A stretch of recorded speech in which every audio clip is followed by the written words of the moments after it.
Il n'y a pas, Charlotte, que les Américains qui savent faire des bons films de science-fiction. Il y a aussi des Québécois, un en particulier. Alors, c'est quand même un film un peu français dont vous avez nous parler. C'est un film complètement français, Laurent, puisque oui, c'est un Québécois qui réalise, mais c'est une production française et le film a été tourné à Paris. Charlotte, Dans la brume. Dans la brume, c'est le titre du film. C'est comme ça que l'action commence. Au tout début, tout part d'une étrange brume opaque qui envahit Paris. Elle est mortelle si on la respire. Elle envahit Paris juste en dessous des toits. Ouais. Les seuls survivants sont sur les toits. Ils n'ont ni eau, ni électricité. Impressionnant, hein, la photo que vous avez derrière. La photo, d'ailleurs, la photo, elle est sublime. Ouais. Les effets spéciaux, cocorico, là encore, c'est des Français. C'est un film de genre. Donc oui, on ne fait pas de films de science-fiction en France. Nous, notre truc, c'est plutôt les comédies dramatiques, les comédies tout court. N'empêche que là, c'est plutôt réussi. Romain Duris, vous le voyez de dos, là, tout seul sur son toit. Il a aussi sa femme et sa fille, et ils vont tout faire pour survivre. Là, alors, ce qui est très bien vu aussi, c'est qu'on ne nous explique rien dans ce film. On ne sait pas si cette brume, elle vient suite à un séisme, ou est-ce que c'est une attaque terroriste. C'est juste qu'elle surgit du métro, comme ça, pof. Et c'est alors, visuellement, c'est sublime. La femme de Romain Duris dans le film, c'est Olga Kurilenko. Ah, les garçons s'en souviennent de cette Ukrainienne de 38 ans qui faisait tourner la tête de Daniel Craig dans Quantum of Solace. C'est un film de genre, vous savez ce que vous allez voir. La bonne nouvelle, c'est que c'est réussi, c'est haletant, on est pris du début à la fin. On ne nous prend pas pour des andouilles. En plus, à la fin du film, ce qui est génial, je trouve, je peux le dire, parce que ça, on ne saura toujours pas d'où vient cette brume et pourquoi elle est là.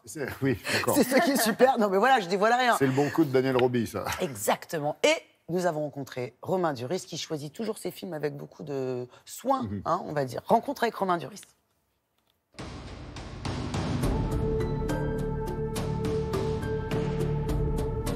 Bonjour Romain. Bonjour. Les acteurs sont matinaux, vous tournez tôt là en ce moment? Non, je suis pas matinal, mais en fait je me rends compte qu'on travaille bien le matin quand même.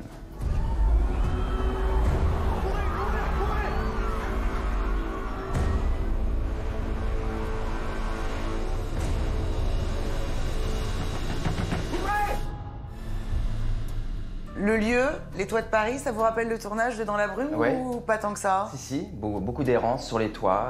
Ouais. J'adore ça, moi. Je trouve que c'est les plus belles vues de Paris, presque. Ça n'a pas l'air de monter jusqu'ici. Il y en a partout. Vous avez dit c'est l'un des tournages les plus... vous n'avez pas employé le mot pénible, mais vous avez dit compliqué. Oui, c'était compliqué. C'était compliqué parce qu'il y avait beaucoup de contraintes. Bon, la brume en fait partie. Le suspense toujours à garder en nous. Donc, investissement physique. Beaucoup d'axes parce que le metteur en scène avait besoin beaucoup de matière. Donc, beaucoup de scènes filmées sous plein d'axes différents à refaire plusieurs fois. Donc, ouais, c'était un tournage très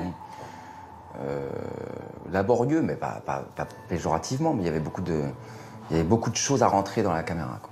Est-ce que quand vous lisez le scénario, Romain, tout de suite, évidemment que le scénario c'est important, c'est la sève du truc, mais est-ce qu'on sait qu'on va être dans un bon film? Ah, mais moi, tous les films, je parie pour que ce soit des bons films. J'y crois à fond. Après, pendant les tournages, parfois, on se rend compte que, bon, bah tiens, merde, finalement, c'est fait avec du scotch. Ah, bah tiens, je croyais que ça allait être en vrai.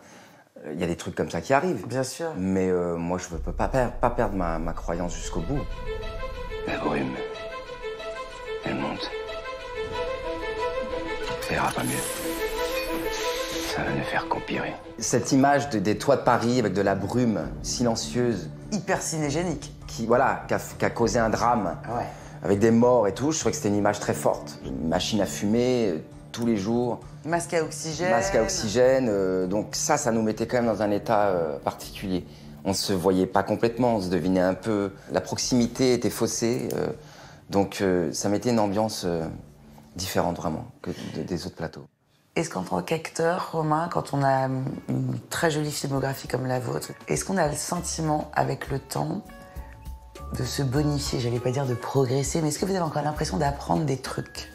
Ouais, ou de ne plus reproduire certaines erreurs que vous faisiez à vos débuts, peut-être? Non, il n'y a pas d'erreur, je trouve, dans ce métier, moi. Parce que la spontanéité, l'accident nous servent beaucoup. Justement, avec la maîtrise, c'est clairement ce qu'on recherche, enfin, ce que je recherche. C'est de mettre des accidents et de me retrouver comme à mon premier film, à pas savoir, à faire rentrer de l'émotion, du trac, de la nervosité, de l'abandon, quoi, quelque part. Merci Romain. De rien. Thème, traitement, lieu, tout ça, c'est très intéressant, à mon avis. Il n'est pas que dans la brume, pardon. Mais Romain non, Duris. il tourne beaucoup, Romain Duris. Depuis hier, il est à l'affiche de Madame Hyde, aux côtés d'Isabelle Huppert, c'est film de Serge Boson. Et là, en ce moment, il est en train de tourner une série télé très attendue, puisque c'est l'adaptation de la saga des romans de Virginie Despentes, Vernon Subutex. Merci Charlotte.